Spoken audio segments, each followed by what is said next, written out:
Shabbat Shalom.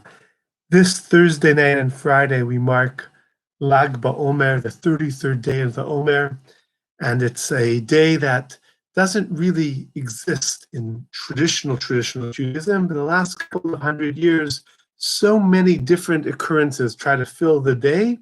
Perhaps most prominently, it's the day that is, at least according to one tradition, associated with the passing of Rabbi Shimon Bar Yochai. Rabbi Shimon Bar Yochai is one of the 5 students that Rabbi Akiva teaches after his first batch of students, his first 24,000 students die during the Bar Kokhba rebellion. Rabbi Akiva then has the courage to restart his teaching career, teach 5 more students, among them Rabbi Shimon Bar Yochai, who is associated not in the Mishnah, but in the Zohar as the father of the mystical tradition.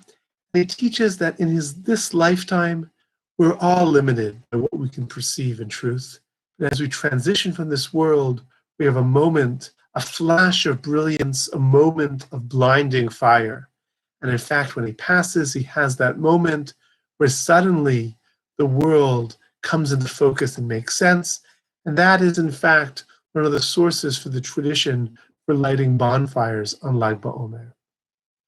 But I want to look at him as a historical figure for a few moments. He's a student, as we said, of Rabbi Akiva, who supports the Bar Kokhba rebellion. The temple is destroyed in year 70.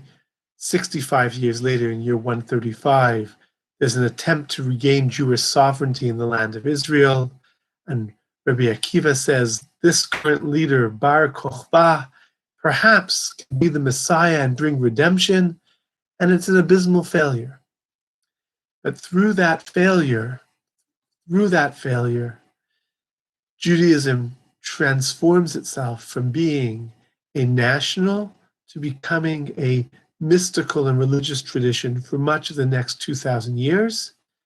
And one of the chief voices of that is Rabbi Shimon Bar Yochai, who again in the Mishnah is a position that is not often accepted lahalacha. In fact, the halacha is generally against Rabbi Shimon Bar Yochai in the Mishnah, but there's an expression, kedai lismocha Rabbi Shimon b'shatat chak. We can rely on Rabbi Shimon if we're really stuck, meaning the halacha generally doesn't follow Rabbi Shimon.